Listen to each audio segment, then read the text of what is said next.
Welcome to Crypto Corner. I'm Jenny Horne, and as always, a ton of news to break down when we look at Bitcoin over the last week, as well as the overall crypto asset class. So joining me today is Adam Lynch, Director at Schwab's Equity Research Department. Thank you so much for being here. A lot of news to break through today, but as always, we'll start with the technical look. What stands out to you from the recent chart? Yeah, hi Jenny, great to be here again. The chart for Bitcoin is looking pretty strong. I think we're going to pull up a year-to-date chart here, and we're operating right around 107, 108,000 today, putting it, at or near its all-time high, off about 2.5% or so. We're above those long-term moving averages, which is great to see. They've crept up a bit. The longer-term ones are up around 90,000 now. So I think if we get into some sort of dip, we saw support last time back in April around that 80,000 mark. I think that could be a little bit higher, up around the 90K mark this time around, if there is some sort of pressure on the market. But again, like a couple of weeks ago, I still don't see a real near-term catalyst to push this one much higher.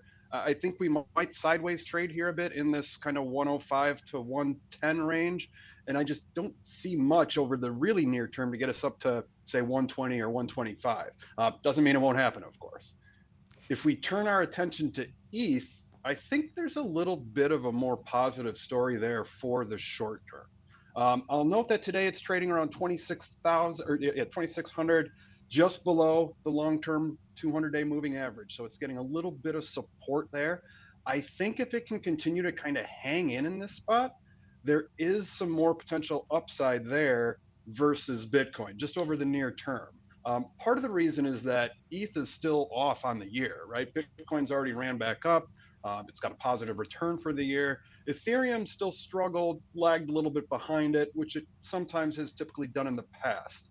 A lot of times people pay attention to the ratio of how many Bitcoin you can purchase with one ETH. And that had always sort of been in the 0.06 to 0.08 range. It's dipped quite a bit as ETH has weakened over this year down into the 0.02 range. It's crept up a bit since those lows back in April, and I think we could see that continue to move higher. So something to keep an eye on going forward, and hopefully we'll just continue to see some health in both of those markets. Yeah, and that uptick in Ethereum has also felt like a long time coming, especially given Bitcoin's resiliency on the year. So great that you pointed that out. But another trend that is objectively the biggest trend of crypto of the week is that companies are building out some of their crypto or Bitcoin reserves. We have Strategy adding more. GameStop is another name that threw its hat in the ring, as well as even Trump Media and Technology is also planning to do the same. So tell us more about this, because this falls into two worlds I love so much, more the equity side as well as, of course, the crypto side. Yeah, it's a fascinating time right now to be in the world of finance, but in the world of equities in general, because of how some of these companies are starting to operate. Now, you've got Strategy, which is just continuing to accumulate Bitcoin, right? They're the largest corporate holder of Bitcoin in the world by quite a wide margin.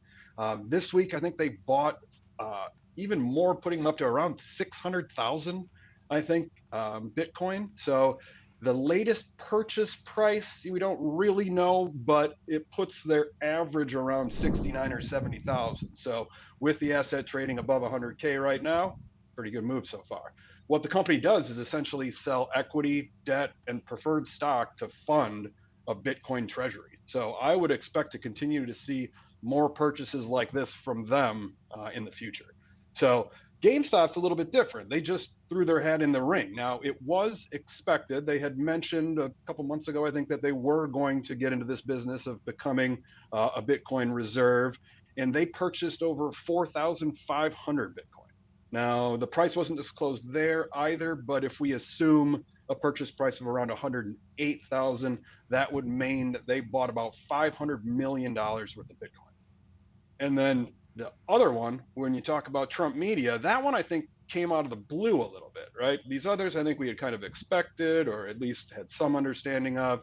But this week, yeah, President Trump's media company announced plans to raise, I think it's up to $2.5 billion from institutional assets to buy Bitcoin. So it just marks the latest, entanglement, if you will, of his private business ventures with the cryptocurrency market. Historically, we would have thought that governments being involved in crypto would sort of go against that decentralized ethos.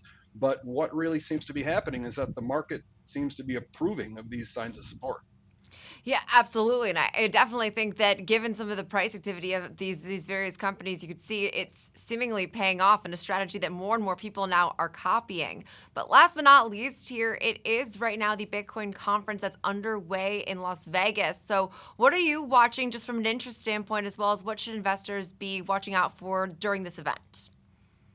Yeah, first off, I wish I was there rather than here in cold, rainy Chicago. That's for sure. Me too. Out in Las Vegas this week, right? So yeah, it started on Tuesday, runs through Thursday. An absolutely enormous event. They've got over 5,000 companies, 400 speakers lined up.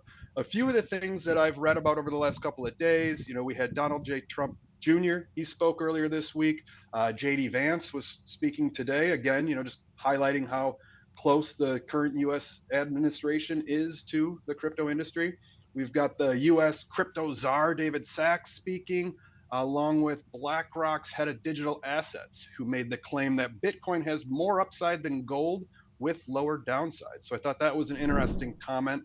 I've seen some other speakers that were on the docket, people like Michael Saylor from Strategy, Bo Hines, the executive director of the President's Council for Digital Assets, and CEOs from Strike and Tether. So it's all the big players in this industry all out there at once. On the policy front, there have been a couple of comments from folks. U.S. Congressman Byron Donalds of Florida mentioned, he came out in official support of the Strategic Bitcoin Reserve Act. Representatives from New Hampshire, the first state to pass that all the way through their legislation, was speaking this morning. I took a look at the agenda today. There were a lot of really interesting topics, things like how do we fund the strategic reserve, and can Bitcoin mining help revitalize rural America? So they're really taking a look at this topic from a lot of different lenses and really seeing how we can try to take advantage of this opportunity. So overall, it seems like a very exciting conference. It seems to be growing by the year, and it'll be really interesting to see what comes out of it once it wraps up tomorrow. Yeah, I think an event always worth paying attention to. I could not agree more, but we'll leave it there. Appreciate it so much, Adam Lynch. And that'll also do it for this week's episode of Crypto Corner. Of course, for all things Bitcoin or whatever altcoin you do follow, tune in more to the Schwab Network's YouTube channel. I'm Jenny Horne. Thanks for watching.